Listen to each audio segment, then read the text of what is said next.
Congress party అధికారంలోకి రాకముందు ఈ రాష్ట్రంలో అనేక వర్గాలకు ఏ రకంగానైతే హామీలు ఇచ్చిందో ఈ రాష్ట్రంలో ఉన్నటువంటి దివ్యాంగులకు సంబంధించినటువంటి లక్షల మంది దివ్యాంగుల కొరకు కూడా హామీలు ఇచ్చింది.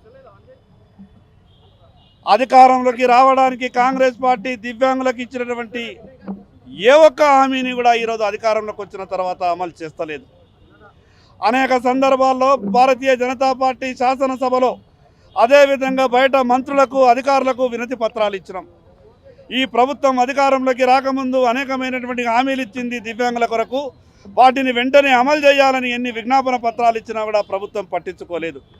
అందుకొరకు ఈరోజు భారతీయ జనతా పార్టీ శాసనసభాపక్షం ఈ రాష్ట్రంలో ఉన్నటువంటి లక్షల మంది దివ్యాంగుల సమస్యలు పరిష్కరించాలని మేము శాసనసభలో బీజేపీ వాయిదా తీర్మానం ఇచ్చినాం. ఆ వాయిదా తీర్మానం ఇవ్వడమే కాకుండా వేలాది మంది దివ్యాంగులతో ఈరోజు శాసనసభకు వాళ్ళందరినీ కూడా తీసుకెళ్ళి ప్రభుత్వం దృష్టికి వీళ్ళ సమస్యను చూపించాలని ప్రయత్నం చేసినాం. కానీ పోలీసు వలయం మధ్యలోనే ఆ దివ్యాంగులను అడ్డగించి ఈరోజు శాసనసభ దగ్గరికి వెళ్ళడానికి అనుమతించలేదు. అయినా కూడా భారతీయ జనతా పార్టీ లోపల శాసనసభ్యులంతా కూడా ఈ రాష్ట్రంలో ఉన్నటువంటి దివ్యాంగుల సమస్యలను మేము ప్రస్తావిస్తాం. శాసనసభ సమావేశంలో మిగతా సమస్యలన్నీ కూడా మిగతా కార్యక్రమాలన్నీ కూడా ఆపేసి ఈ దివ్యాంగుల సమస్యనే చర్చించాలని ఈరోజు శాసనసభలో భారతీయ జనతా పార్టీ పట్టుబడుతుంది. ఎట్టి పరిస్థితులలో ఈ దివ్యాంగుల సమస్యల పరిష్కారం కావాలి. ఈ రాష్ట్రంలో ఉన్నటువంటి లక్షల మంది దివ్యాంగులకు భారతీయ జనతా పార్టీ తరఫున విజ్ఞప్తి చేస్తా ఉన్నాం. మీరెవరు కూడా అధైర్యపడద్దు.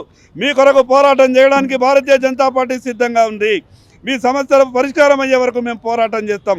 ఈ ప్రభుత్వాన్ని డిమాండ్ చేస్తూ ఉన్నాం. ఏ వర్గానికి సంబంధించిన సమస్య పరిష్కారం చేయలేదు, కనీసం మానవతా దృక్పథంతోనైనా సరే ఈ దివ్యాంగుల సమస్యలు పరిష్కారం చేయాలని భారతీయ జనతా పార్టీ డిమాండ్ చేస్తున్నారు.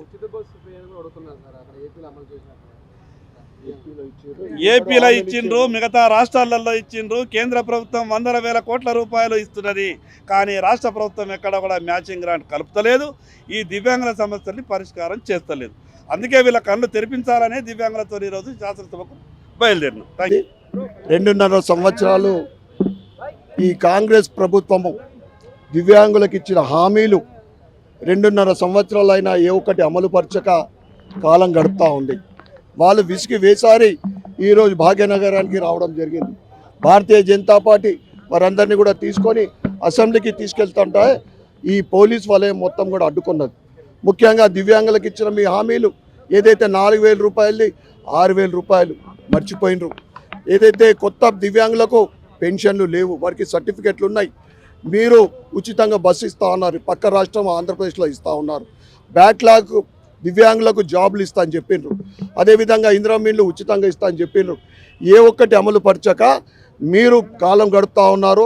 ఈరోజు అసెంబ్లీలో ఈ విషయాన్ని మేము చర్చించి తప్పకుండా దివ్యాంగుల తరఫున మేము పోరాడతామని తెలియజేస్తూ ఉన్నాం. ఈ కాంగ్రెస్ ప్రభుత్వానికి తలా ఒక చేతేస్తే 1000 కోట్లు రాహుల్ గాంధీకి ఇచ్చే ఆయన సత్తా ఉంది. కానీ దివ్యాంగులకు 200-300 కోట్లు ఇస్తే వాళ్ళ కుటుంబాలు బాగుపడతాయి. ఈ దివ్యాంగులు కొత్త దివ్యాంగులకు మీరు పెన్షన్లు ఇవ్వక వాళ్ళ కుటుంబంలో భారం అవుతూ ఉన్నారు. మేము భారతీయ జనతా పార్టీ తరఫు నుండి దివ్యాంగులందరినీ కోరుతా ఉన్నాం, మీరు మనోధైర్యాన్ని కోల్పోవద్దు.